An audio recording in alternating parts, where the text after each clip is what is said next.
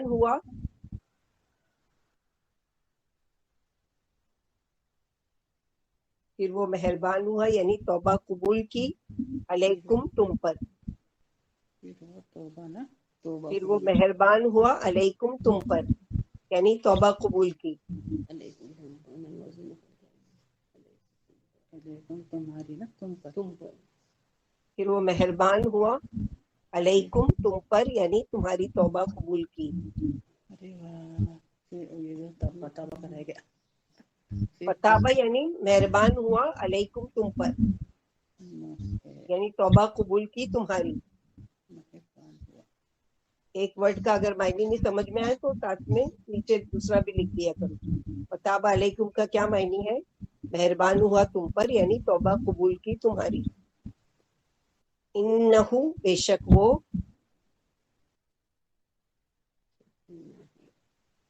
ہوا وہی،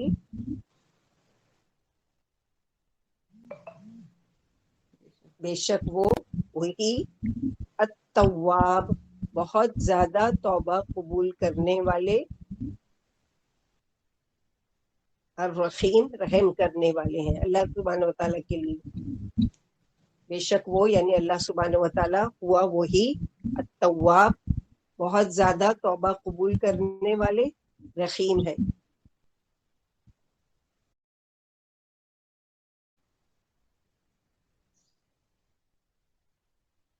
وَإِذْ کیا معنی ہے وَإِذْ کا؟ جب اور جب اور جب قلتم کہا تم نے،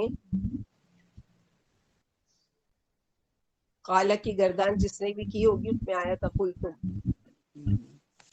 اور جب کہا تم نے، یا موسیٰ اے موسیٰ،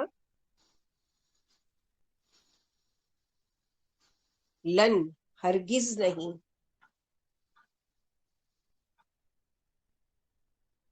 ہرگز نہیں، نؤمنا ہم ایمان لائیں گے، لن ہرگز نہیں، نؤمنا ہم ایمان لائیں گے،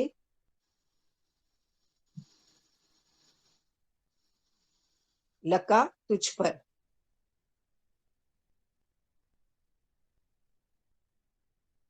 حتی یہاں تک کہ،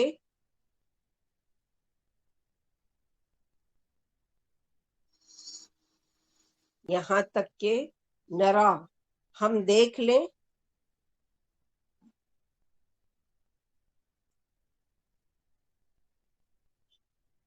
یہاں تک کہ ہم دیکھ لیں، اللہ کو، جہرتن سامنے،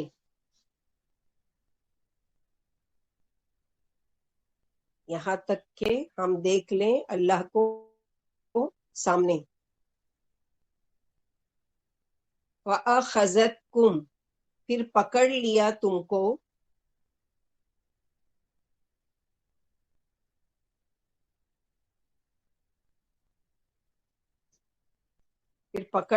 تم کو الصاعقۃ گرجدار چیخ نے، زوردار چیخ نے،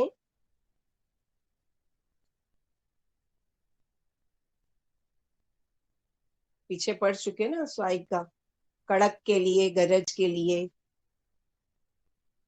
صاعقہ گرجدار، کڑکدار، چیخنے، زوردار چیخنے. وَأَنْتُمْ اور تم، تنظرون تم دیکھ رہے تھے، اور تم دیکھ رہے تھے.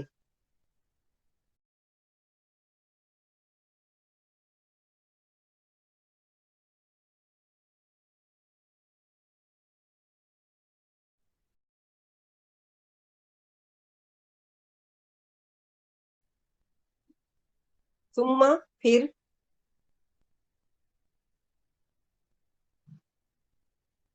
بعثناکم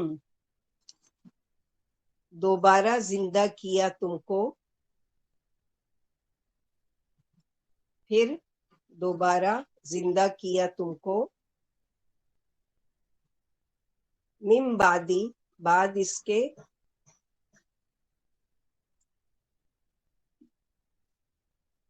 موتکم تمہاری موت کے، بعد موتکم تمہاری موت کے.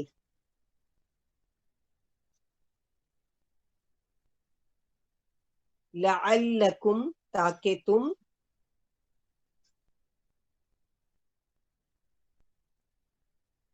تم تشکرون تم شکر کرو،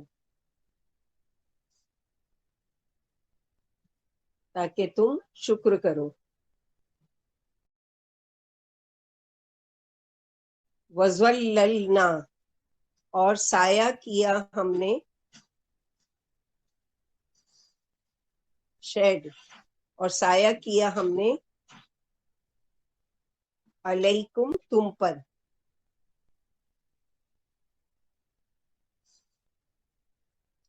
اور سایہ کیا ہم نے علیکم تم پر، الغمامہ بادلوں کا،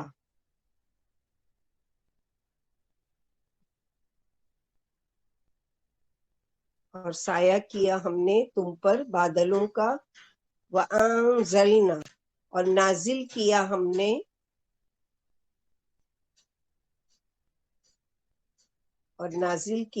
نے، علیکم تم پر،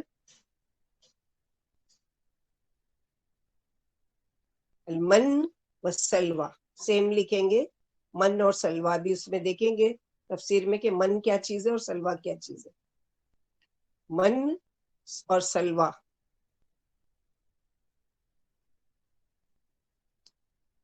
کلو کھاؤ،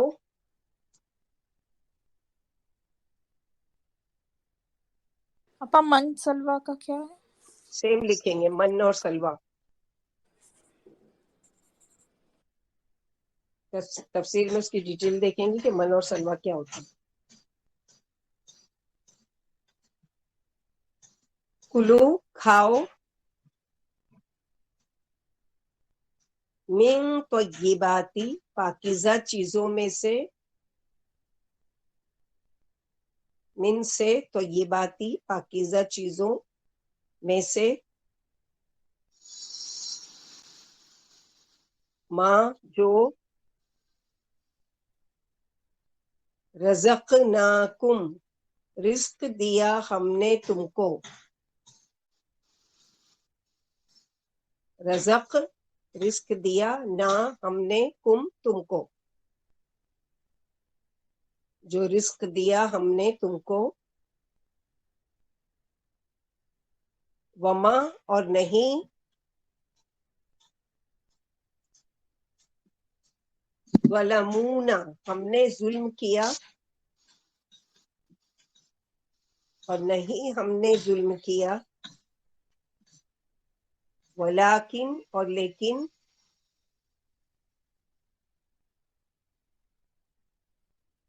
کانو تھے وہ، اور لیکن کانو تھے وہ، انفسہم اپنے نفسوں پر، اپنی جانوں پر، یظلمون وہ ظلم کرنے والے، اور تھے وہ اپنی ہی جانوں پر ظلم کرنے والے۔ من الشیطان الرجیم، پیچھے بھی پڑھ چکے تھے یا بنی اسرائیل۔ کون ہے یا بنی اسرائیل؟ یعقوب علیہ السلام سے کہا گیا اسرائیل، یعقوب علیہ السلام کی قوم، نسل میں سے، ان کے لوگ، ان کے ہاں، ان ماننے کی والے۔ نسل سے، ان کے ماننے والے، ان کی نسل سے آگے بڑھنے والے، یہ سب بنی اسرائیل ہیں۔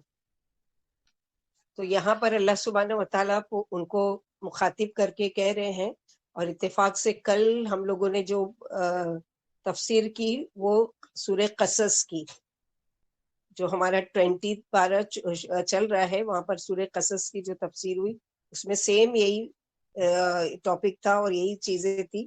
وہاں پر یہ ہے کہ ڈیٹیل میں پورا ایک جگہ واقعہ آ گیا ہے، موسیٰ علیہ السلام کی پیدائش سے پہلے کا، اور موسیٰ علیہ السلام کی پیدائش کے وقت اور اس کے بعد کا، اور پوری ان کی لائف کا ایک جگہ جمع کر دیا گیا۔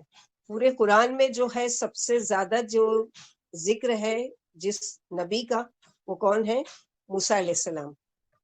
مختلف صورتوں میں 124 ٹائم موسیٰ علیہ السلام کا ذکر آیا ہے، اور امت محمدیہ کے بعد سب سے زیادہ جو قوم کا ذکر آیا ہے وہ قوم ہے بنی اسرائیل، کیونکہ یہ اپنے وقت کے بہترین امت تھی، اور بہترین امت اس لیے بھی کہ اللہ تعالیٰ نے ان میں سب سے زیادہ انبیاء بھیجے، سب سے زیادہ کتابیں، یعنی 4 جو آسمانی کتابیں وہ صرف 3 کتابیں تو ان میں ہی نازل ہوئی، اور بہت ساری فضیلت اللہ تعالیٰ نے ان کو دی تھی۔ دیکھتے ہیں اللہ تعالیٰ نے ان پر کیا کیا انعام کیا اور بدلے میں ان لوگوں نے کیا کیا۔ تو اللہ سبحانہ و تعالیٰ ان کو خطاب کر کے کہہ رہے ہیں، یا بنی اسرائیل اذکروا نعمتی التی انعمت علیکم وانی فضلتکم علی العالمین، کہ اے بنی اسرائیل یاد کرو میری نعمت کو، کہ وہ نعمت جو میں نے انعام کی تم پر، اور بے شک میں نے فضیلت دی تم کو تمام جہانوں پر، یعنی پورے جہان، پورے ورلڈ میں جتنے تھے سب سے زیادہ میں نے چنا تم کو ایک بہترین امت کے طور پر۔ پھر ساری نعمت کرنے کے بعد پھر ان کو پکارا جا رہا ہے کہ میں نے تمام جہانوں والوں پر تم کو فضیلت دی، نعمت کو یاد کرو گے تو اللہ کا شکر ادا کرو گے، اور اللہ کی اطاعت بھی کریں گے۔ یہ نعمتوں کو اگر انسان یاد کرتا ہے تو کیا ہے؟ شکر کرے گا اللہ تعالیٰ کا، اور پھر اس کو کیا ہوگا کہ شکر کے بدلے وہ اللہ تعالیٰ کی اطاعت کرے گا، کہ میں کسی اور کی بات کیوں مانوں جب میرا رب مجھ پر انعام کر رہے ہیں، میرے رب نے مجھے زندگی دی، میرے کھانے پینے کا انتظام کیا، میرے رہنے سہنے کا انتظام کیا، مجھے جتنی بھی نعمتیں دی ہے وہ اللہ تعالیٰ نے دی، تو پھر میں کسی اور کا شکر کیوں کروں؟ پھر میں اطاعت اور بندگی بھی اللہ کی کروں گی اور میں شکر بھی اللہ کا کروں گی۔ یہاں پر ان کو یہی یاد دلایا جا رہا ہے کہ تم بھول چکے ہو اللہ کی نعمتوں کو، تم کو یاد دلایا جا رہا ہے کہ ہم نے تم پر کیا کیا نعمتیں وہ کی۔ یہاں پر اللہ تعالیٰ یہ یاد دلا رہے ہیں کہ حق تعالیٰ نے یہودیوں کو فرعون اور قبطیوں کے پنجے سے چھڑوا کر نجات دی، اور ان کے ساتھ وہ برا سلوک کرتے تھے، برا عذاب کرتے تھے، اور لڑکوں کو ذبح کرنے کا ایک مقصد ان کا اور بھی تھا۔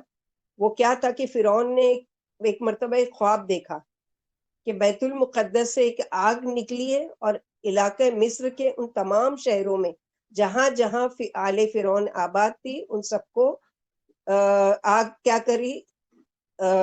جلا کر راکھ کر دی، مگر بنی اسرائیل کے گھر محفوظ رہے۔ بظاہر اس خواب سے معلوم ہوتا تھا کہ کوئی یہودی فرعون کی سلطنت چھین کر اس کے زوال کا باعث ہوگا۔ جب فرعون نے اپنے درباریوں سے یہ خواب بیان کیا تو کسی نے یہ بھی کہہ دیا کہ یہودیوں کو اس شخص کا انتظار ہے اور یہ انہی میں پیدا ہوگا جس کے ذریعے یہ کیا کریں گے کہ فرعون کی حکومت کو ختم کر دے گا۔ غور و فکر کے بعد فرعون نے اپنے ممالک میں یہ حکم جاری کر دیا کہ یہودیوں کے جو بچے پیدا ہوں گے ان کو کیا کرو، اسپیشلی لڑکے، ان کو ذبح کر دیا کرو، یعنی ان کو قتل کر دیا کرو، اور ان کی عورتوں کو، لڑکیوں کو زندہ چھوڑ دیا کرو۔ اور یہودیوں سے سخت اور ذلیل کام لیے جائیں.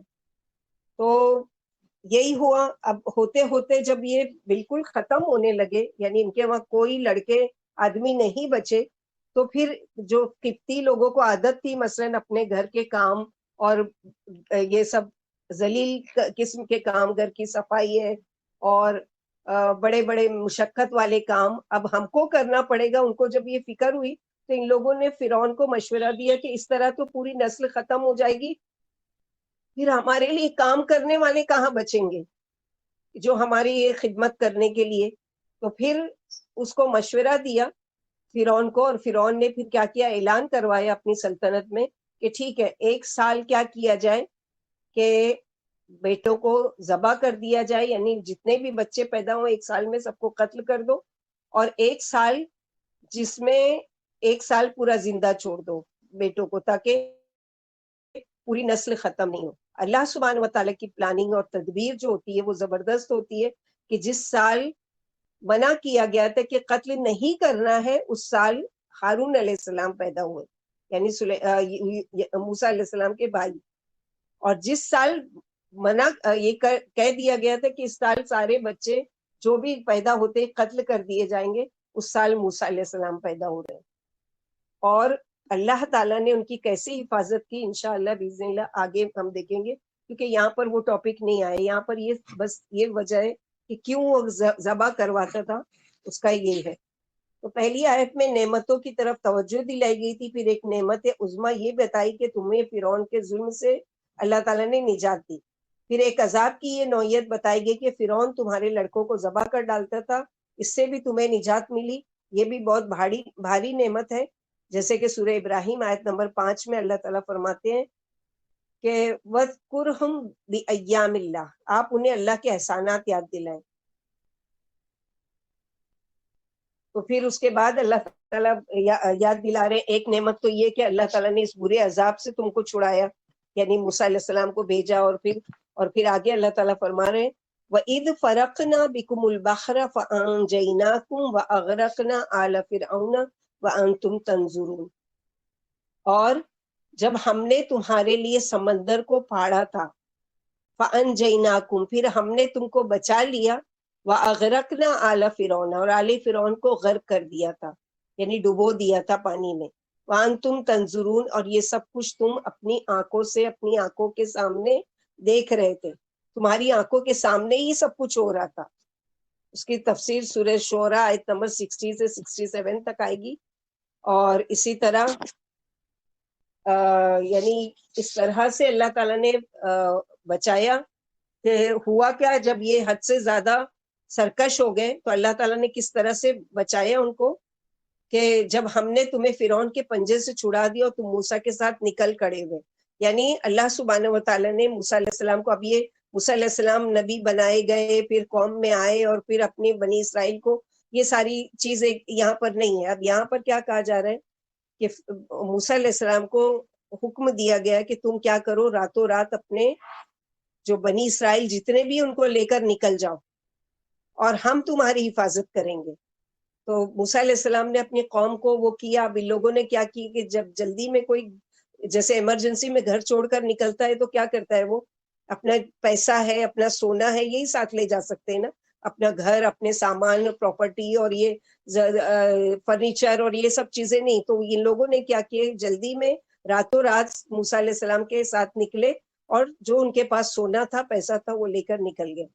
اب یہ جب نکلے اور راتوں رات پہنچے تو سامنے سمندر کے کنارے پہنچے اور ان کو پار کر کے دوسری طرف جانا تھا، کیونکہ یہ مصر جو ہے فرعون کا ملک ہے، اگر یہاں پکڑے گئے تو پھر سے واپس وہ قیدی بنا دے گا.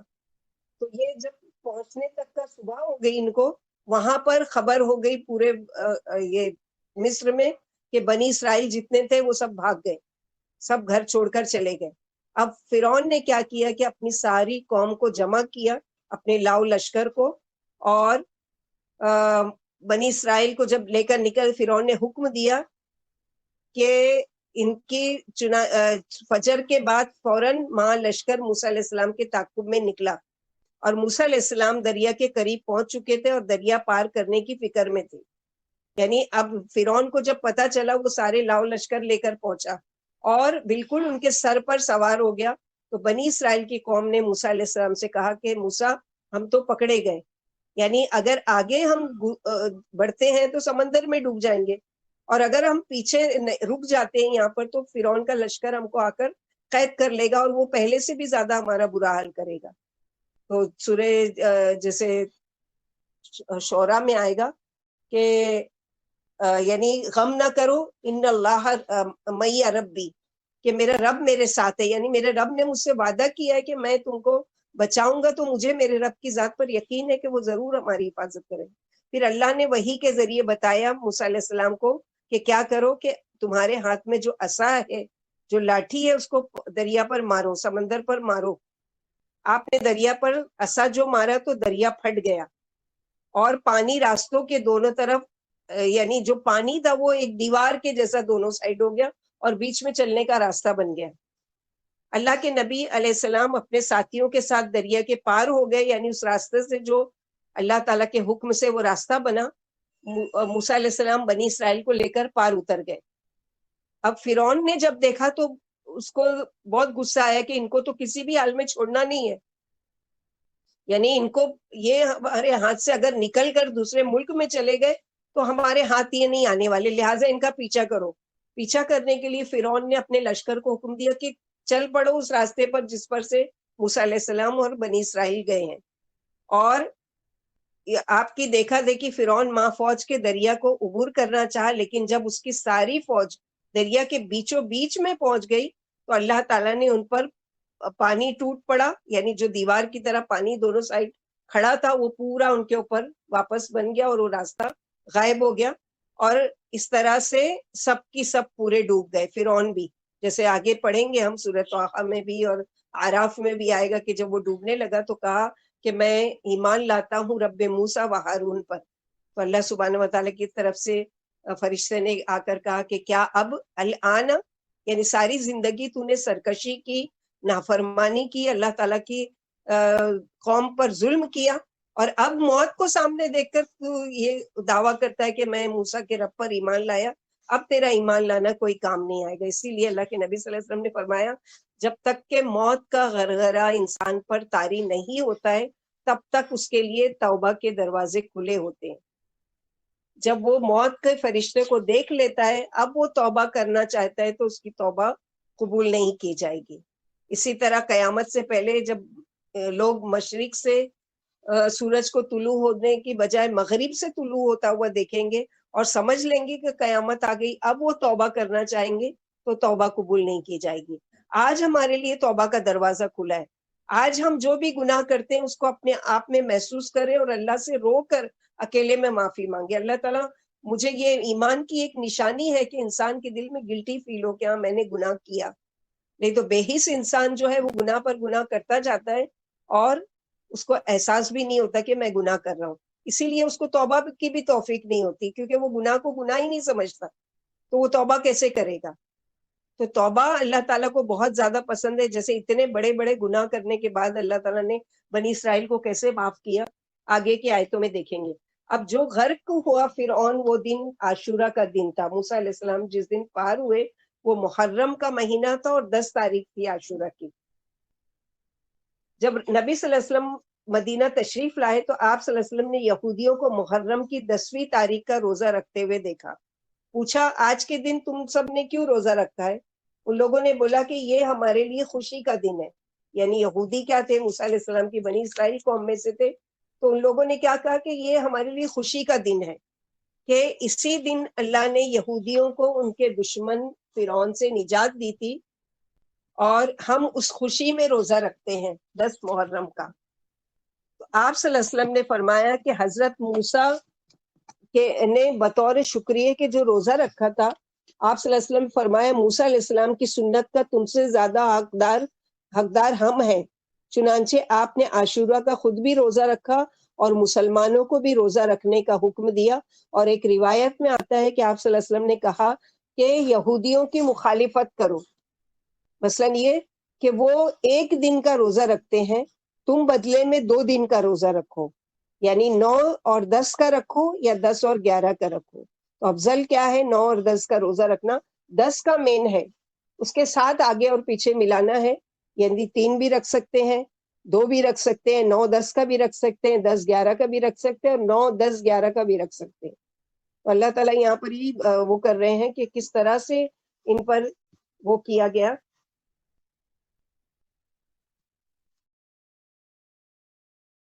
تو یہ جو اللہ تعالیٰ نے اس میں کہا ہے کہ وفی ذالکم بلاء من ربکم عظیم، اور اس میں تمہارے رب کی طرف سے تم پر بڑی سخت آزمائش تھی. تو ہم کو سوچنے کی چیز ہے کہ انسان پر آزمائش کیوں آتی ہے؟ کیونکہ بندہ جب اپنے مقصد سے ہٹ کر یعنی بھٹک جاتا ہے، راستہ گم کر بیٹھتا ہے، تو اللہ تعالیٰ اس پر آزمائش ڈال کر ہوش میں لانا چاہتے ہیں کہ اپنی غلطیوں کے بارے میں سوچو. ہمارا بھی یہی رویہ ہونا چاہیے کہ ضرور ہم سے کوئی کہیں نہ کہیں غلطی ہوئی ہے، اللہ تعالیٰ مجھے سبق سکھا کر دنیا میں ہی مجھے توبہ کرنے کا موقع دے کر میری اصلاح کرنا چاہتے ہیں. جیسے کہ ایک حدیث میں آتا ہے کہ اللہ تعالیٰ جب کسی سے بھلائی کا ارادہ کرتے ہیں تو اس کو کسی تکلیف میں مبتلا کر دیتے ہیں. ہمارے پرانے جو ہوں گے ان کو یاد ہوگی یہ حدیث کون سی ہے، پرانی کلاس والے، کون سی حدیث ہے یہ کہ اللہ تعالیٰ جب جس کے ساتھ بھلائی کا ارادہ کرتے ہیں اس کو کسی تکلیف میں مبتلا کر دیتے ہیں. وَمَن يُرِدِ اللَّهُ خَيْرًا يُصِبْ مِنْهُ، کہ اللہ تعالیٰ جب کسی کے ساتھ بھلائی کا ارادہ کرتے ہیں تو کسی تکلیف اور آزمائش میں مبتلا کر دیتے ہیں. تو اللہ سے معافی کیسی مانگنا ہے؟ جیسے کہ اللہ کے نبی صلی اللہ علیہ وسلم نے ہم کو سکھایا ہے کہ اللہ مغفر لی ما قدمت وما اخرت، یعنی کوئی شخص یہ نہیں کہہ سکتا کہ مجھ سے کبھی کوئی غلطی یا گناہ ہو ہی نہیں سکتا. جو یہ کہتا ہے وہ اللہ کی نظر میں سخت ناپسندیدہ ہے، جو اپنے آپ کو بڑی چیز سمجھتا ہے کہ نہیں میں تو گناہ کر ہی نہیں سکتا. اور جو اعتراف کر لیتا ہے کہ ہاں میں گناہ گار ہوں، اللہ تعالیٰ مجھے معاف کرے، تو وہ اللہ کے اور قریب ہو جاتا ہے. تو بنی اسرائیل پر یہ آزمائش، اور آزمائش ایک امتحان ہوتا ہے، وہ 2 وجہ سے ہوتا ہے. یا تو یہ ہے کہ اس کے گناہ کی فوراً یعنی سزا جو ہے یا معافی جو ہے وہ دنیا میں ہی ہو جائے، کوئی بیماری، کوئی آفت، کوئی پریشانی، کوئی بلا میں مبتلا کر کے. اور دوسری چیز یہ ہے کہ اللہ تعالیٰ اس کے درجات کو بلند کرنا چاہتے ہیں، اللہ تعالیٰ اس کو اپنے قریب کرنا چاہتے ہیں، اس کو اونچے درجے پر دیکھنا چاہتے ہیں. اس لیے دنیا میں اس پر آزمائش ڈالتے ہیں کہ دیکھتا ہوں کہ میرا بندہ اس پر یہ صبر کرتا ہے یا میری ناشکری کرتا ہے. اور جب انسان صبر کرتا ہے آزمائش پر، کیونکہ تکلیف آنا بھی اللہ کی طرف سے اور تکلیف سے نکلنا بھی اللہ ہی کی طرف سے، دونوں چیزیں اللہ کی طرف سے ہوتی ہیں. تو انسان پر جب اللہ تعالیٰ، کیونکہ نبی صلی اللہ علیہ وسلم نے کیا فرمایا کہ یعنی مومن کا معاملہ بھی عجیب ہے، جب اس پر کوئی تکلیف، تنگی، پریشانی، مصیبت، بیماری آتی ہے تو وہ اس پر صبر کرتا ہے اور اللہ تعالیٰ اس کے بدلے میں اس کو اجر دیتے ہیں. اور جب اس کو کوئی نعمت ملتی ہے اس پر وہ اللہ کا شکر کرتا ہے تو اللہ تعالیٰ اس کے بدلے میں کیا کرتے ہیں، اس کو شاکروں میں لکھتے ہیں، یعنی شکر گزار بندوں میں لکھتے ہیں کہ میں نے اپنے بندے کو یہ نعمت دی اور بدلے میں کیا کیا، اس نے میرا شکر ادا کیا. تو اس طرح یہ شکر بھی ان کو یاد دلایا جا رہا ہے کہ دیکھو تمہاری حالت کیسی تھی کہ تمہارے بچوں کو ذبح کر دیا کرتا تھا اور تمہاری بری حالت کرتا تھا، اللہ تعالیٰ نے تم کو پوری قوم سے نجات دلائی. یعنی خود بادشاہ بھی فرعون اور اس کے لاؤ لشکر بھی سب تمہاری بری حال کرتے تھے، اللہ تعالیٰ نے تم کو اس سے نجات دلائی. اب آگے کیا ہوا کہ وَإِذْ وَعَدْنَا مُوسَىٰ 40 لَيْلَةً ثُمَّ اتَّخَذْتُمُ الْعِجْلَ مِن بَعْدِهِ وَأَنْتُمْ ظَالِمُونَ. اب بنی اسرائیل جب پار ہو گئے تو اللہ تعالیٰ نے کیا کیا کہ موسیٰ علیہ السلام کو 40 راتوں کے لیے کوہ طور پر بلایا، اور موسیٰ علیہ السلام صحرائے سینا میں اپنی قوم کو بسا کر وہاں چھوڑ کر، اور موسیٰ علیہ السلام کو اللہ تعالیٰ نے جب 40 دن کے لیے بلایا تورات دینے کے لیے، تو موسیٰ علیہ السلام ہدایت لینے، تورات لینے کے لیے گئے، اور پیچھے سے ان کی قوم نے کیا کیا، اور انہوں نے ہارون علیہ السلام کو اپنی طرف سے وزیر بنا کر، یعنی ان کی رہنمائی کرنا، ان کو بھٹکنے نہیں دینا، ان کو بگڑنے نہیں دینا. یعنی یہ اگر کوئی ان کو مثلا یہ خوف نہیں رہے گا کہ کوئی ہمارے بیچ میں کوئی ہمارا بڑا نہیں ہے تو اپنی منمانی کریں گے، لہٰذا تم کیا کرنا، ان کی نگہبانی کرنا، ان کو کوئی بھی ایسے غلط کام کرنے سے روکنا اور ان کو ہدایت کی طرف باتیں بتاتے رہنا، لاتے رہنا، یہ ذمہ داری دے کر موسیٰ علیہ السلام اللہ تعالیٰ کی دعوت پر کہاں پہنچے؟ کوہ طور، تورات لینے کے لیے. اور پیچھے سے قوم نے کیا کیا کہ ثم اتخذتم العجل من بعده وانتم ظالمون. پھر موسیٰ علیہ السلام کے کوہ طور پر جانے کے بعد ان کی قوم نے بچڑے کو معبود بنا لیا. اور یہ بچڑے کو معبود کیسے بنائے؟ سب سے پہلے گاؤ پوجا جو ہوئی ہے وہ یہاں سے ہی شروع ہوئی ہے کہ ان لوگوں نے کیا کیا کہ ان کی ہی قوم میں ایک جو کاہن تھا، ایک جادوگر تھا، اس کا نام تھا سامری. سامری نے کیا کیا کہ جب یہ یعنی جب یہ فرعون غرق ہو رہا تھا تو اس نے پیچھے سے یہ دیکھا تھا کہ فرعون کو غرق دیکھتے ہوئے جبریل علیہ السلام جو ہے وہ گھوڑے پر آئے ہیں، اور جہاں جہاں ان کا گھوڑا قدم رکھتا ہے وہاں پر کیا ہے، فوراً کی فوراً ایک معجزاتی طور پر اللہ کے اذن سے گھاس اگاتی تھی، یعنی گرین ہو جاتی تھی وہ جگہ. تو اس نے وہ کیا کیا، وہاں سے وہ مٹی لے لی. جادوگر تھا تو وہ یہ سارے کرتب اور یہ سب جانا کرتا تھا. تو اس نے کیا کیا کہ یہ مٹی میں ضرور کچھ جادو ہے یا کچھ وہ ہے کہ جیسے ہی وہ گھوڑا اس کے اوپر پیر رکھتا ہے وہاں پر وہ گھاس اگاتی ہے، لہٰذا اس میں کوئی طاقت ہے. اس نے وہاں سے وہ مٹی لے لی. اب جب یہ ان لوگوں کے بیچ میں پہنچا یہ بنی اسرائیل کے، اور موسیٰ علیہ السلام کو نہیں پایا، تو اس نے بہکانا شروع کیا کہ تمہارے پاس جو بھی زیور ہے وہ لے کر آؤ، اور تم کہاں سنبھال کے چلو گے، وہ کرو گے، لاؤ میرے پاس محفوظ کر دو. سب نے کیا کیا، اپنے زیورات جو بھی تھے اس کو دے دیے. اس نے کیا کیا، اس کو پگھلا کے ایک بچڑے کی شکل بنا دی، اور اس کے پیٹ میں یہ مٹی ڈال دی جاندار، جو جس کے ذریعے سے وہ آواز کرنے لگا. اور آواز کرنے کی ایک وجہ یہ بھی تھی کہ اس نے کوئی جادو کی وجہ سے نہیں، اس نے کیا کیا، ایک منہ کی طرف سے سوراخ کیا اور ایک پیچھے سے. تو ہوا جب جاتی تھی تو سامنے سے نکل کر پیچھے سے جاتی تھی. اس کو ایسا لگتا ہے جیسے گائے کا بچہ بولتا ہے یا وہ ہوتا ہے. تو اس نے قوم کو بہکایا کہ دیکھو یہ تمہارا معبود ہے، اور موسیٰ علیہ السلام تو بھول گئے اور نعوذ باللہ گئے ہیں کوئی طور پر اپنے اللہ سے ملنے، یہ ہے تمہارا معبود. اس طرح سے ان لوگوں نے کیا کیا، اپنی جانوں پر ظلم کیا. کیونکہ اللہ تعالیٰ یہاں کیا کہہ رہے ہیں، من بعدہ وانتم ظالمون، اور تم ظالم ہو گئے. ظالم یعنی شرک کا ظلم کیا تم نے. اللہ تعالیٰ نے تم کو نجات دلائی تھی، بدلے میں اللہ کا شکر ادا کرتے، اپنے نبی کا انتظار کرتے، اس کی بجائے تم نے کیا کیا کہ تم نے بچڑے کو معبود بنا کے کیا کیا، اللہ تعالیٰ کے ساتھ شرک کیا. اور اس طرح سے تم ظالم ہو گئے. کیونکہ جیسے کہ سورہ لقمان میں آتا ہے کہ اللہ تعالیٰ نے وہاں پر فرمایا ان الشرک لظلم عظیم، بے شک شرک جو ہے وہ سب سے بڑا دشمن ہے. تو جب حضرت موسیٰ علیہ السلام نے بچڑے کی پرستی یعنی اپنی آنکھوں سے آ کر دیکھے، 40 راتوں کے بعد واپس آئے، دیکھا کہ میری قوم پوری کی پوری بگڑ چکی ہے اور بچڑے کو معبود بنا چکی ہے، اس کی بے پناہ محبت عظمت ان کے دلوں میں رچ بس گئی ہے. تو آپ نے انہیں سمجھایا، آپ کے کہنے سننے سے وہ تھوڑا سا ہوش میں آئے، شرک پر اپنے نادم ہوئے اور گمراہی کا یقین آیا. اب لگے توبہ تلاش کرنے کے، اللہ سے معافی مانگنے کا ہم کو کوئی طریقہ بتائیے، اور اس طرح سے ہم کو اللہ تعالیٰ معاف کر دے. تو اللہ تعالیٰ بتا رہے ہیں ثم عفونا عنکم من بعد ذلک لعلکم تشکرون. تو اللہ تعالیٰ نے تمہارے اس گناہ کو معاف کر دیا، یعنی تمہارے دل میں خیال آ گیا اور تم نے توبہ کر لی.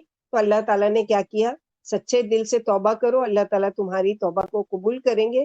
جس کی یہ صورت ہے کہ کیا کرنا پڑے گا، یعنی اس کے بارے میں کہ یعنی سزا ایسی ملے گی کہ آسانی والی نہیں. جیسے ہمارے ہاں کوئی ہم سے گناہ ہو جائے، بڑے سے بڑا کبیرہ گناہ ہو جائے، اگر ہم اللہ تعالیٰ سے توبہ کر لیتے ہیں، معافی مانگ لیتے ہیں، تو اللہ تعالیٰ معاف کر دیتے ہیں. لیکن ان کی توبہ کا طریقہ کچھ مختلف تھا. جیسے تمام امت جتنے بھی آئی ہیں، آدم علیہ السلام سے لے کے محمد صلی اللہ علیہ وسلم تک، سب کا ایک ہی مقصد تھا کہ ایک اللہ کی عبادت کرنا ہے، اس کے ساتھ کسی کو شریک نہیں کرنا ہے. یہ ہر رسول لے کر آئے، لیکن شریعتیں مختلف تھیں.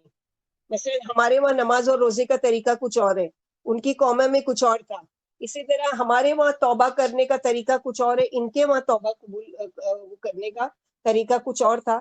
ان کے وہاں کیا تھا کہ جب موسیٰ علیہ السلام کتاب لے کر آئے اور تورات لے کر آئے، فرقان جو حق اور باطل میں فرق کرنے والی، اس میں حکم تھا ان کے لیے کہ ایک اللہ کی عبادت کرو، اس کے ساتھ شرک نہیں کرو، رسول کی بات مانو، جو اچھی باتیں کتابوں میں ہوتی ہیں وہ ساری چیزیں، تو وہ ساری چیزیں لے کر آئے کس لیے؟ تاکہ تم ہدایت پا جاؤ، یعنی تم اللہ تعالیٰ کی ہی عبادت کے لیے ایک رہو اور شرک سے بچ جاؤ۔ لیکن آ کر موسیٰ علیہ السلام نے دیکھا تو ان کا حال کچھ اور تھا۔ تو اب موسیٰ علیہ السلام نے کیا کہا؟ اللہ تعالیٰ سے دعا کی، اللہ تعالیٰ ان کو معاف کر دیجئے۔ تو اللہ تعالیٰ کی طرف سے یہ حکم آیا کہ اپنی قوم سے کہو کہ معافی ایسے نہیں ملے گی، کیونکہ شرک جیسا کبیرہ گناہ ان لوگوں نے کیا ہے، لہٰذا ان کی معافی کی صورت کیا ہے؟ وَإِذْ قَالَ مُوسَىٰ لِقَوْمِهِ، اور جب کہا موسیٰ علیہ السلام نے اپنی قوم سے، اے میری قوم، انکم ظلمتم، تم نے بچڑے کو معبود بنا کر کیا کیا؟ اپنی جان پر ظلم کیا ہے، شرک کیا تم نے اللہ تعالیٰ کے ساتھ۔ فتوبوا الی باریکم، تو توبہ کرو تمہارے پیدا کرنے والے کی، جس نے تم کو پیدا کیا ہے اس سے توبہ کرو، اور توبہ تمہاری زبانی نہیں ہوگی بلکہ کیا ہوگا؟ فاقتلوا انفسکم، قتل کرو اپنے نفسوں کو، یعنی ایک دوسرے کو، جس نے یہ بچڑے کی پوجا نہیں کی تھی اب وہ کیا کریں گے؟ جنہوں نے کی تھی ان کو قتل کرو، یہ تمہاری سزا ہے، اور اس طرح سے معافی ملے گی۔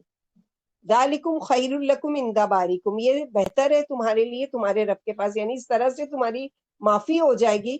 پھر اللہ تعالیٰ نے کیا کیا اس کے بعد؟ پھر یہ ہے کہ ساری قوم ختم ہو جائے گی، تو پھر ان لوگوں نے، موسیٰ علیہ السلام نے اللہ سے دعا کی، اللہ اس طرح تو سارے ہی بنی اسرائیل ختم ہو چکے ہیں، کیونکہ اس عرصے میں اللہ تعالیٰ نے کم سے کم 70,000 بنی اسرائیل قتل ہو چکے تھے۔ تو اللہ تعالیٰ سے دعا کی، اللہ تعالیٰ نے کیا کیا؟ معاف کیا، ان کی توبہ قبول کی۔ انہ هو التواب الرحیم، بے شک وہ بہت زیادہ توبہ قبول کرنے والے اور رحم کرنے والے۔ تو یہاں سے کیا پتہ چلتا ہے کہ انسان کے ساتھ کتنا بھی بڑا سے بڑا گناہ ہو جائے، کتنا بھی وہ ظلم کر بیٹھے اپنی جان پر، کوئی بھی ظلم کر کے، جیسے بنی اسرائیل کا ہی واقعہ آتا ہے نا، کہ ایک شخص نے 99 قتل کیا، اور قتل کرنے کے بعد کیا ہے، اس کو ہوش آیا کہ یعنی میں نے اچھا نہیں کیا، مجھ سے یہ غلطی ہو گئی، اب میں کیا کروں؟ تو وہ ایک عابد کے پاس گیا جو بہت عبادت گزار تھا، اس کے پاس گیا اور اس سے کہا کہ مجھ سے 99 قتل ہو گئے، میں کیا کروں؟ تو اس نے کہا کہ تو نے تو اتنا کبیرہ گناہ کیا، اتنا بڑا گناہ کیا کہ تیری تو کبھی معافی ہو ہی نہیں سکتی۔ غصے میں آ کے اس نے کیا کیا؟ اس عابد کو بھی قتل کر دیا۔ اب کتنے ہو گئے؟ 100 قتل ہو گئے۔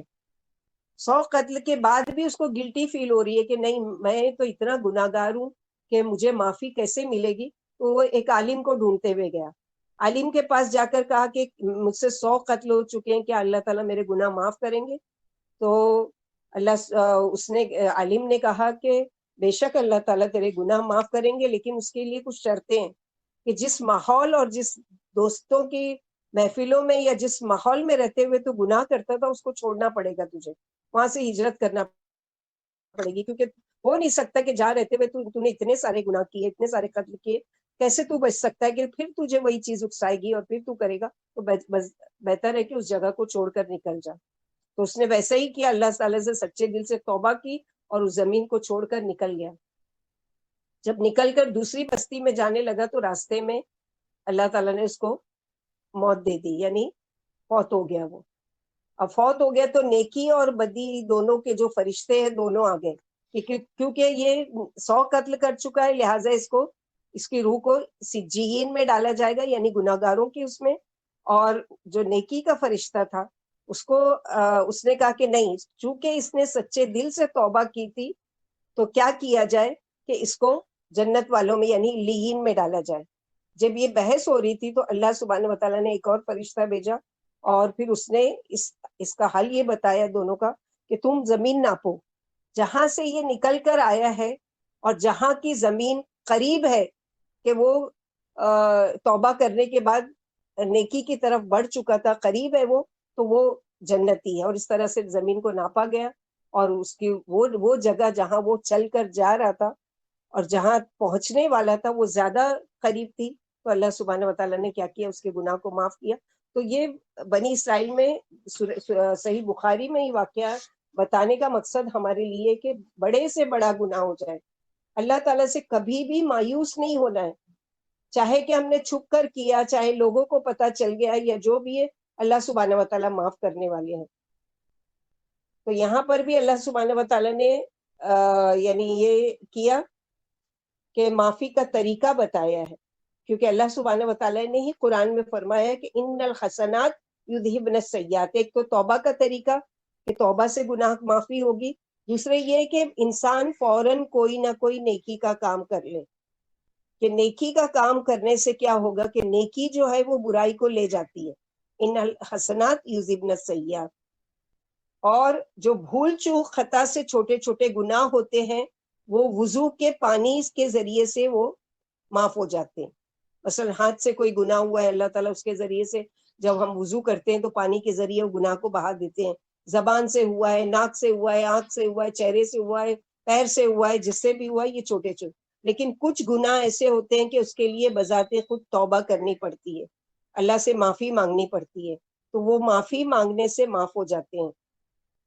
اللہ تعالیٰ جیسے صحیح مسلم کی حدیث میں کہ اللہ سبحانہ و تعالیٰ ہر روز رات کو اپنے ہاتھ یعنی وسیع کرتے ہیں، پھیلاتے ہیں بندوں کی طرف اور کہتے ہیں کہ کون ہے میرا وہ بندہ جس نے دن بھر اپنی جان پر ظلم کیا گناہ کر کے، ہے کوئی جو مجھ سے گناہ سے توبہ کرے، میں اس کی گناہ کو توبہ قبول کروں، ہے کوئی جو مجھ سے معافی مانگے، میں اس کو معاف کروں، ہے کوئی جو مجھ سے اپنی حاجت بیان کرے، سوال کرے، میں اس کا سوال پورا کروں۔ تو یہ اللہ سبحانہ و تعالیٰ کوئی مخصوص رات نہیں ہے کہ رمضان کی ہی رات ہو یا کوئی اور مخصوص رات ہو، نہیں، ہر رات کو اللہ سبحانہ و تعالیٰ یعنی آسمان دنیا پر نزول فرماتے ہیں اور یہ توبہ قبول کرتے ہیں اپنے بندوں کی، چاہے کہ اس نے کتنا بھی کبیرہ گناہ کیا ہو۔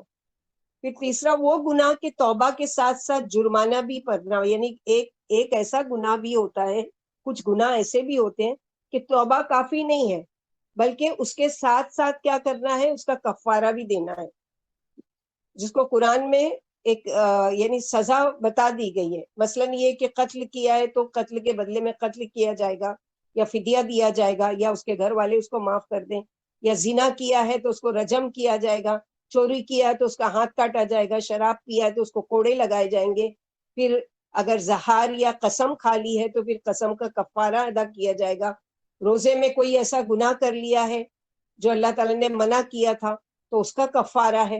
یہ ساری چیزیں پھر خالی توبہ سے نہیں ہوگی، پھر بدلے میں کیا کرنا پڑے گا کہ اس کا کفارہ بھی ادا کرنا پڑے گا۔ تو یہاں پر اللہ سبحانہ و تعالیٰ نے یہی ہے کہ پھر ان پر مہربان ہوئے، اللہ تعالیٰ نے ان کی توبہ قبول کی۔ پھر آگے اللہ تعالیٰ فرماتے ہیں وَإِذْ قُلْتُمْ یَا مُوسَىٰ لَن نُؤْمِنَ، یعنی یہ قوم معاف ہو جانے کے بعد پھر کیسے سرکشی کرتی ہے، اللہ تعالیٰ وہ یاد دلا رہے ہیں کہ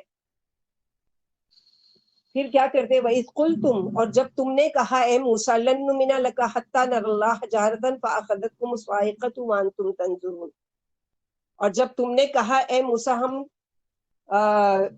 یعنی جب تک تیری بات کا اعتبار نہیں کریں گے یہاں تک کہ ہم خود اپنے اللہ تعالیٰ کو اپنی آنکھوں سے نہ دیکھ لیں، ہم نہیں مانیں گے جب تک کہ اللہ تعالیٰ ہماری آنکھوں کے سامنے، یعنی تم کہتے ہو کہ تم تورات لینے کے لیے کوہ طور پر گئے، تم نے اللہ سے کلام کیا، ہم تمہاری بات کیسے مانیں گے، ہمارے سامنے ہم اللہ تعالیٰ کو دیکھنا چاہتے ہیں۔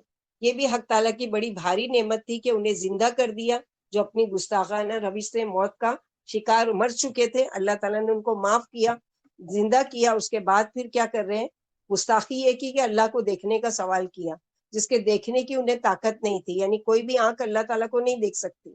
یہ حضرت موسیٰ علیہ السلام کے جب ان لوگوں نے ڈیمانڈ کیا تو اللہ تعالیٰ نے یعنی موسیٰ علیہ السلام نے کیا کیا کہ اپنی قوم کے 70 بڑے بڑے سرداروں کو لے کر کوہ طور پر گئے، اور اللہ تعالیٰ جب اللہ کا کلام سنا تو کہنے لگے، یعنی جب ان لوگوں نے کہا کہ تم تورات لے کر آئے ہو اور ہم تمہاری بات نہیں مانیں گے جب تک ہم خود نہیں دیکھ لیتے اللہ تعالیٰ کو، یہ سنے تو موسیٰ علیہ السلام 70 آدمیوں کو لے کے کوہ طور پر گئے۔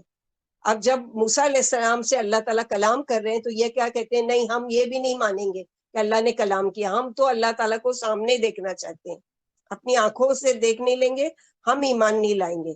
اس نامعقول سوال پر ایک ہولناک کڑک نے انہیں آ پکڑا جس سے سب کے سب مر گئے۔ صاعقہ آسمانی کڑک اور بجلی دونوں کے لیے استعمال ہوتا ہے، بعض کے سامنے ہی مرے اور سامنے ہی زندہ ہوئے۔ یہ افسوسناک واقعہ دیکھ کر حضرت موسیٰ رونے لگے، رب سے دعا کرنے لگے، اے اللہ، میں اپنی قوم کو کیا جواب دوں گا کہ اپنی ذمہ داری پر ان 70 لوگوں کو لے کر آیا تھا، اگر میں اکیلا جاتا ہوں اور میں ان کو کہتا ہوں کہ وہ مارے گئے اپنے گناہوں کی وجہ سے تو میری کوئی بات نہیں مانے گا، لہٰذا اللہ تعالیٰ ان کو کیا کیجئے، زندہ کر دیجئے۔ تو ان کے دعا کرنے پر اللہ تعالیٰ نے کیا کیا، ثم بعثناکم من بعد موتکم لعلکم تشکرون، تم سب کو مار دینے کے بعد اللہ تعالیٰ نے کیا کیا، دوبارہ زندہ کیا۔ دوسری جگہ تفسیر میں یہ آتا ہے کہ اس آیت کی دوسری تفسیر یہ کہ حضرت موسیٰ کوہ طور سے اللہ کے پاس سے تورات لے کر آئے تو قوم کو شرک میں مبتلا دیکھا، قتل کا حکم صادر ہوا، قوم نے حکم کی تعمیل کی، فرمایا یہ اللہ کی کتاب ہے جو احکام کا مجموعہ ہے، اس میں اچھی باتوں کا حکم ہے اور بری باتوں سے تم کو روکا گیا ہے، اس کے پابند بن جاؤ۔ بولے بھلا آپ کے کہنے سے ہم اس پر کیوں عمل کریں جب تک کہ خود ہمارے سامنے اللہ تعالیٰ آ کر ہم کو یہ حکم نہیں دے کہ یہ کہ میری کتاب ہے اس پر عمل کرو، آخر اللہ ہم سے بات کیوں نہیں کرتے جیسا آپ سے بات کرتے ہیں۔ اب ہم آپ کی بات ماننے والے نہیں جب تک کہ خود اپنی آنکھوں سے اللہ کو نہیں دیکھ لیں۔ اس گستاخی پر حق تعالیٰ نے یعنی ان پر قہر اتارا، توبہ کے بعد ان پر بجلی گری اور سب ڈھیر ہو گئے، پھر اللہ نے انہیں دوبارہ زندہ کیا۔ پھر ہم اللہ تعالیٰ فرماتے ہیں ہم نے موت کے بعد تمہیں زندہ کر دیا تاکہ تم احسان مانو۔ پھر ان سے حضرت موسیٰ علیہ السلام نے فرمایا اللہ کی کتاب پر عمل کرو، بولے نہیں، فرمایا بھول گئے، ابھی تمہاری کیا درگتی تھی، بولے ہم مر گئے تھے پھر ہم زندہ ہو گئے، فرمایا پھر اب تو اللہ کی کتاب کو پکڑ لو، مگر پھر بھی انہوں نے انکار ہی کیا۔ آخر اللہ کے فرشتے پہاڑ اٹھا کر لائے اور ان کے سروں پر وہ کیا، جیسے ہے نا ثم وظللنا علیکم الغمام وانزلنا علیکم المن والسلوى کلوا من طیبات ما رزقناکم وما ظلمونا ولکن کانوا انفسهم یظلمون۔ ابھی آگے سورہ بقرہ میں آئے گا وَإِذَا أَخَذْنَا مِيثَاقَكُمْ وَرَفَعْنَا فَوْقَكُمُ الطُّورَ، کہ پہاڑ کو وہ کر دیا، ان کے سر پر معلق کر دیا کہ مانتے ہو یا نہیں مانو گے تو تمہارے اوپر کیا کیا جائے گا، اس کو پہاڑ کو گرا دیا جائے گا۔ پھر اللہ سبحانہ و تعالیٰ نے ان کو معاف کرنے کے بعد وہاں پر میدان تی میں پہنچے، وَظَلَّلْنَا عَلَيْكُمُ الْغَمَامَ وَأَنزَلْنَا عَلَيْكُمُ الْمَنَّ وَالسَّلْوَىٰ، ہم نے تم پر ابر کی چھاؤں کر دی، یعنی اب یہ بے گھر اور بے آسرا تو نکلے تھے، نہ ان کے پاس کھانے پینے کے سامان تھے، نہ ان کے پاس گھر بار تھا، تو ان کے لیے کیا تھا کہ جس میدان تی یعنی صحرائے سینا میں جہاں پر یہ پورے کے پوری قوم آباد ہوئی، یعنی اس میدان میں، وہاں پر اللہ تعالیٰ نے ان کے اوپر رحم کیا کیا کہ ان پر جب دھوپ نکلتی یا بارش ہوتی تو بادل آ کر سایہ کرتا تھا، جیسے گھر میں جا کے انسان محفوظ ہو جاتا تھا ویسے ہی یہ بادلوں کا سایہ۔ تو یہاں پر اللہ تعالیٰ فرما رہے ہیں کہ اوپر بنی اسرائیل سے عذاب ہٹانے کا بیان ہے، اب ان نعمتوں کو یاد دلایا جا رہا ہے جو ان پر مکمل کی گئی۔ غمام، غمامہ کی جمع ہے، ابر کو کہا جاتا ہے، چونکہ اس سے آسمان چھپ جاتا ہے اس لیے اس کو غمامہ یعنی چھا جانے والا یا چھپا دینے والا کہا جاتا ہے۔ یہ سفید بادل میدان تی میں ان پر چھاؤں کیے رہتا تھا تاکہ دھوپ اور تپش سے یہ محفوظ رہیں، جیسا کہ نسائی میں ابن عباس سے ثابت ہے۔ من کہتے ہیں درختوں پر اترتا تھا، لوگ صبح صبح اسے اکٹھا کر کے کھا لیتے تھے، یہ قسم کا میٹھا گوند تھا جو شبنم کی مانند گاڑھی چٹنی جیسا تھا، یعنی کیسا تھا، جیسے کہ وہ گوند ہوتا ہے اور شہد کی طرح میٹھا، یعنی ایک ایسا میٹھا ان کے لیے تھا کہ یہ کیا کرتے تھے کہ جب ان کو جوس بنانا ہوتا تھا یا شربت بنانا ہوتا تھا اس کو پانی میں ڈالتے تھے اور اس کو گھول کر پی جاتے تھے، اور جب ان کو کھانا ہوتا تھا تو میٹھے کے طور پر اس کو کھا لیا کرتے تھے، تو یہ من تھا۔ اور جو سلوا تھا وہ کیا تھا کہ جیسے کہ یہ من جو تھا جو سونٹ کے درخت پر یا ہر ایک کی قیام گاہ، یعنی جہاں جہاں یہ رہتے تھے خود بخود آسمان سے جیسے بارش اترتی ہے ویسے ان کے گھروں کے پاس آ کے خود گر جاتا تھا اور یہ اٹھا کے کھا لیتے تھے، جو شہد سے زیادہ میٹھا اور دودھ سے زیادہ سفید تھا، ہر شخص روزمرہ کی ضرورت کے مطابق اس کو اٹھا لیتا، اگر باقی رہ جاتا تھا یعنی بچ جاتا تھا تو کیا ہو جاتا تھا، خراب ہو جاتا تھا۔ جمعہ کے دن جمعہ اور ہفتے کے 2 دن کا جمع کر لیا کرتے تھے، یعنی کیونکہ ہفتہ یہودیوں کی عید کا دن تھا، وہ اس میں کام کاج نہیں کرتے تھے، تو وہ کیا کرتے تھے کہ ان کو اللہ کی ذات پر بھروسہ نہیں ہوتا تھا کہ عبادت والا دن جو ہمارا ہفتے کا دن ہے کہ پتہ نہیں اس دن ہمارے پر من برسایا جائے گا یا نہیں، تو یہ چھپا چھپا کر رکھتے تھے، تو اللہ تعالیٰ نے کیا کیا، اس میں وہ کر دی، یعنی خراب ہونے کی صفت نہیں، تو خراب نہیں ہوتا کبھی بھی۔ سلوا ایک قسم کا پرندہ ہے جو بٹیر کے مشابہ اور سرخی مائل ہوتا ہے، یعنی ایک برڈ کی طرح تھا۔ جب جنوبی ہوائیں چلا کرتی تو یہ پرندے آ کر جمع ہو جاتے تھے، جن کو پکڑ کر لوگ کھایا کرتے تھے۔ یہ پرندہ چڑیا سے ذرا بڑا ہوتا تھا، لوگ اسے روزانہ بقدر ضرورت پکڑ کر بھون کر کھا لیا کرتے تھے، اگر ضرورت سے زیادہ جمع کیا جاتا تو خراب ہو جاتا تھا۔ تو جیسے کہ اللہ کے نبی صلی اللہ علیہ وسلم کی حدیث سے ثابت ہے کہ اللہ کے نبی صلی اللہ علیہ وسلم نے فرمایا کہ اللہ تعالیٰ بنی اسرائیل پر رحم کرے، اگر وہ یہ اللہ تعالیٰ کے دیے ہوئے رزق کو بچا بچا کر نہیں رکھتے نا، تو آج جو یہ سلوا ہے اور من جو ہے یہ کبھی بھی خراب نہیں ہوتے۔ مثلا یہ کہ آج جو گوشت ہے وہ ہم کو کبھی بھی فریج میں رکھنے کی ضرورت نہیں پڑتی، یعنی ہم ویسے ہی رکھ سکتے تھے، خراب نہیں ہوتے اگر یہ ان لوگوں نے یہ حرکت نہیں کی ہوتی۔ اب ان کی سزا کے طور پر آخر قیامت تک کا یہ کر دیا کہ اب جو بھی چیزیں ہوں گی آج کی اگر کل رکھ دی جائے بغیر فریج کے یا باہر تو وہ کیا چیز ہو جائے گی، خراب ہو جائے گی۔ تو یہ اللہ کے نبی صلی اللہ علیہ وسلم نے فرمایا۔ اس طرح سے اللہ تعالیٰ نے، یعنی بتانے کا مقصد کیا ہے، جیسے اللہ تعالیٰ فرماتے کلوا من طیبات ما رزقناکم، کھاؤ پاکیزہ چیزوں میں سے جو ہم نے رزق حلال تمہارے لیے بھیجا، یعنی آسمان سے اتر رہا ہے، نہ اس کو تم کو کوئی خریدنے جانے کی ضرورت ہے، نہ زمین میں اگانے کی ضرورت ہے، نہ پکانے کی ضرورت ہے، نہ کوئی اور مشقت پیسہ خرچہ کرنے کی ضرورت ہے، سب کچھ تمہارے گھروں کے پاس اتر کر آ رہا تھا۔